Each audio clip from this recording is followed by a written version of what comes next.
Giants lose to the Kansas City Chiefs 20-17 on Monday Night Football at Arrowhead. And this is a game that, if you were to choose to play the Chiefs, now would be the perfect time. They did not look good at all. Patrick Mahomes is not in his vintage Mahomes form. But the Giants are the Giants, and they're going to find ways to lose any way they can. And so this is no surprise. And in terms of primetime games, specifically Monday Night Football, the Giants don't win these types of games, and they are 2-6. So they have a 2-6 or worse record in the last 5 seasons. And obviously, all those seasons have ended up nowhere, which is exactly where this season is going. Nowhere. And with the trade deadline coming after this game, I hope that they trade away some of these pieces of shit. Not that they have a whole lot of value. I mean, there's a lot of players that come to mind that I would love to trade, but why would a team really want them? Like, how could you get anything of significance for these players? But they should try to trade whoever they can. Whether, and even if it's only a 5th round pick that you get in return, 6th, whatever it is, they should be on full-on sell mode yet again. In this one, the defense, Patrick Graham did a pretty good job for the most part. I still say that this is not a clutch defense at all. But it did a pretty damn good job. Like, maybe you could attribute some of Mahomes' struggles to the Giant defense. That could be fair. So the defense, it held up its end of the bargain, but the offense did not. And Daniel Jones, very so-so game from him, a very costly interception early that you could argue, lost in the game. One of the reasons. He did settle down, and he did have a pretty decent game the rest of the way, but that was a costly pick. And just, Jason Garrett, as we know, is a horrible offensive coordinator in so many ways. The red zone offense, although they did get a couple of touchdowns, it's typically bad. Third downs, bad. Play calling, horrible.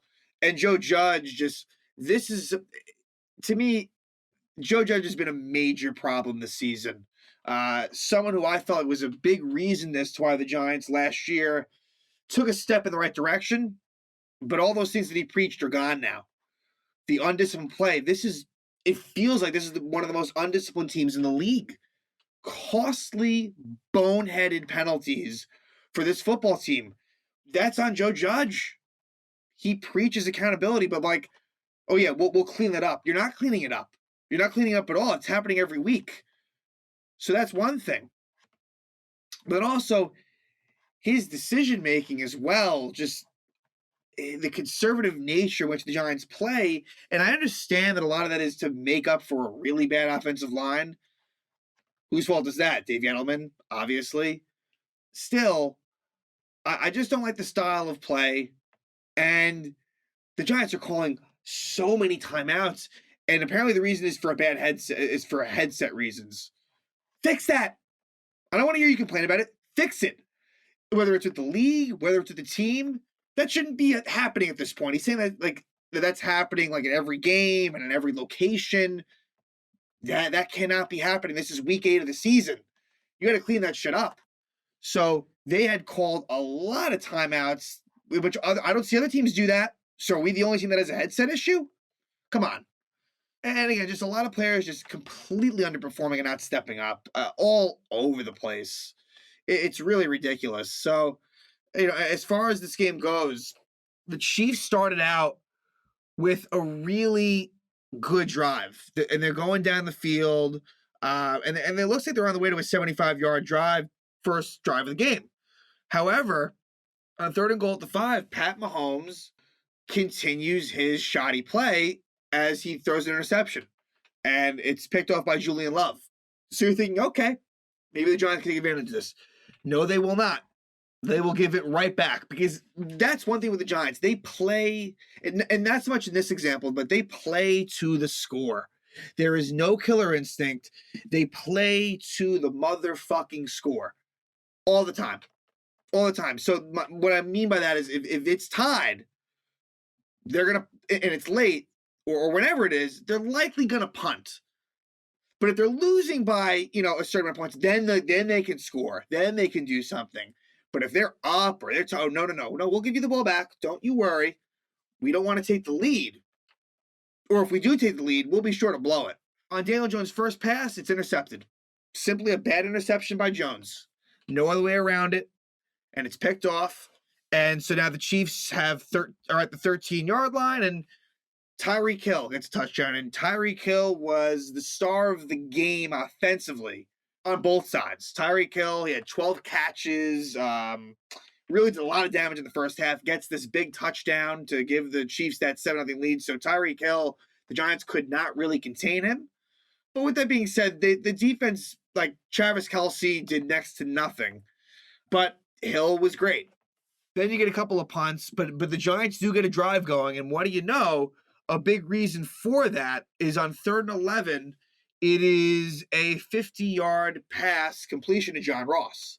And you wish the Giants had the ability to throw the ball downfield, because the few times they do, it works. And obviously you want to be efficient, and obviously you can't do it all the time, but Daniel Jones does throw a very nice deep ball, and John Ross is a speedster, and it works. So it's a 50-yard completion. Then a little bit of trickery where Kadarius Toney, who was very quiet in this game, and he was hurt coming into the game, and I think he might have hurt his thumb, I think is what it was. So not great on that front, where there was excitement about what he could do. But this was probably the most exciting play. Was he throws a 19-yard pass to Sterling Shepard. And Sterling Shepard, he would get hurt. Shepard just can't avoid injury. I think it was a quad injury. So the Giants receivers are completely beat up, and the injuries just pile up. But it's a lot of the same guys that just get hurt again. Devontae Booker has a couple of nice runs, and what eventually happens is on 4th and goal at the 1, it would be a touchdown for Kyle Rudolph. So Jones to Kyle Rudolph ties it up at 7. And the defense does a pretty good job. So we're into the second quarter at this point. The Chiefs drive down the field, and a lot of good runs. Derek Gore, who I got to be honest, I haven't really heard of Derek Gore until tonight. He was a pretty big driving force on this drive, as well as some plays to Tyreek Hill. But Gore fittingly gets a touchdown to seal the drive, and that would be a 68-yard drive for the Chiefs. And Gore gets that rushing touchdown to make it 14-7. The Giants would they would have a pretty good drive of their own. And they started at their own 9, actually. And it would be Kyle Rudolph, an 11-yard catch. Devontae Booker gets a 12-yard catch. Then a 41-yard play to Devontae Booker. So Booker getting involved in the passing game. Here's the problem. 3rd and 4 at the 7. 3 minutes left in the half, down 7. They do a 2-yard play to Sterling Shepard. Now, that play sucked. Awful play call. But if you're going to do that, you better fucking go for it on 4th. On 4th and 2. If you're going to do that nothing 2-yard play to Sterling Shepard, that better be with the mindset of going for the 4th. They don't. They settle for a short field goal. You're not going to win games when you do that. You're 4th and 2 at the 5. You're fucking 2-5 on the season. Have some balls and go for it. Especially if you're going to do a fucking pathetic play like that right before. But this is New York Giant football. So get used to it. And it shouldn't be a shock. They settle for that field goal. And so it's 14-10 at half. Chiefs. But the Giants are still very much in this game. The Chiefs, like I said, it's not the Chiefs that we're used to, and the Giants are hanging in there. And there'd be a lot of defense to start the half. Midway through the 3rd, Chiefs are driving. They're moving down the field, but there would be a penalty that would kind of, a holding penalty that would push them back a bit. It ends up being 2nd and 20 at the 38, and Mahomes throws a pass to Travis Kelce. And mind you, they're in field goal range at this point, but Kelce trying for extra yardage for God, I have no idea why in that situation he did. And Logan Ryan forces a fumble, and James Bradbury recovers it. So the Giants build some momentum off that. So where the Chiefs could have at least made it a 7-point game, maybe more, now the Giants have the ball still down 4. They would start the drive at their own 43. They kind of chip away here. Devontae Booker was very much involved, and Kadarius Toney as well. Kadarius Toney with an 11-yard catch, and then also 1st and 10 at the 11, he would make a 6-yard catch. So now we're into the 4th quarter, and on 3rd and 4 at the 5, they get a touchdown. It's Evan Ingram. So Evan Ingram, who had really done nothing, I think that was actually his first catch. So, which reminds me, Darius Slayton, 0 catches. 0 catches for Darius Slayton. And I think Ingram like two, must have had like 2 receptions, that being one of them. It's a touchdown. So Giants get red zone touchdowns to their tight ends, Rudolph and Ingram. And it's 17-14. And the first, and initially I'm thinking, yeah, they're still going to lose this game. 17-14 Giants. But they're going to lose this game. And the defense in the fourth quarter was not horrible, but they had 2 drives and they gave up points on both. So what happens is the Chiefs start throwing it a lot to Darrell Williams in the flat, and it works pretty well. And what was really key was you have a 1st and 10 at the Giant 42, 3-point game. There's a no gain, or maybe he even lost the yard to Darrell Williams. So it would have been 2nd and 10 or 2nd and 11. But what happens is Tay Crowder takes an unnecessary roughness penalty. Just absolutely no need for that. Senseless penalty by Crowder, undisciplined play. So that's a huge swing right there. What happens is it's eventually 3rd and 11 at the 28, but Tyreek Hill gets a 15-yard catch.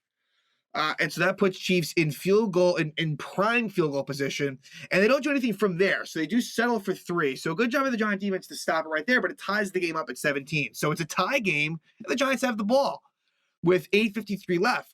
It is on 3rd and 1. There's a 16-yard pass completion to Elijah Penny, but what does he do? He taunts. So they get that first down on the 3rd down, but they basically move all the field position exactly back as he loses 15 yards for a stupid penalty. Again, that's Joe Judge. They would get another first down via a defensive holding as Darius Slayton was held. So they do eventually have 1st and 10 at their own 39, but nothing comes of it elsewhere. It's a Booker 3-yard run and then an incomplete pass to Slayton and then to Booker. So they punt. That's a key spot there where they do nothing in a tie game with a chance to win it or come close to, and they punt the ball away with about 4:49 left. Then it's a 34-yard punt by Riley Dixon, and to make matters worse, an illegal touch by Cam Brown. So that puts the ball at the 29. So that ends up being a net of what? 29, right, 29 yards. 29 yards because it was a 34-yard punt and then 5 yards tacked on as well. So 29 yards, that's nothing. Kansas City ends up getting what would be the game-winning drive. It starts out with a 1st and 20. Sorry, 2nd and 20. 2nd and 20 at their own 19. It's a play where Pat Mahomes gets intercepted by Darnay Holmes, but O'Shane Ximines, who absolutely sucks. O'Shane Ximines is terrible. It's a horrible 3rd-round pick. He's not going to last long on the Giants. What is this now? His 3rd season with the team? I can't even. Probably. I think it's his 3rd. Guy does nothing. He stupidly jumps offside, just like Dexter Lawrence against Washington in week 2. I still don't know for sure whether Pat Mahomes knew that he had a free play. I can't make a determination on that. So it's tough for me to judge. But Holmes gets the interception, but it's negated. So now it's 2nd and 15. And Travis Kelce gets a 14-yard reception. But to make matters worse, it's a face mask on Tay Crowder, who also had an unnecessary roughness penalty. So Tay Crowder with 2 key penalties. So just like that, from 2nd and 20 to 1st and 10 at the Giant 47. Then you have Darrell Williams running the ball well. And the Giants call a timeout. They're second. So they called one earlier unnecessarily because I guess of the headset problems, quote unquote. And the Giants call a timeout at 3:27 to stop the clock, which is fine. I don't love it, but I can understand why. They know they need the ball back. What happens after that timeout? Oh, only a 24-yard play to McCole Hardman. So right there, they're in a perfect situation, point blank. Then what happens is Darrell Williams loses a yard. First thing off the Giant 9, loses a yard. And that's where the Giants should have called a timeout. Joe Judge lets the clock burn to the 2-minute warning. Call a timeout there. I mean, it's close to a no-brainer. It is close to a no-brainer. You needed as much time as you possibly could. But Kansas City took the approach, and I don't always agree with this, but with the Giants being what they are and offensively inept, I can understand why they took a very conservative approach and said, you know what, we're going to burn clock, make them call timeout, and just kick the field goal.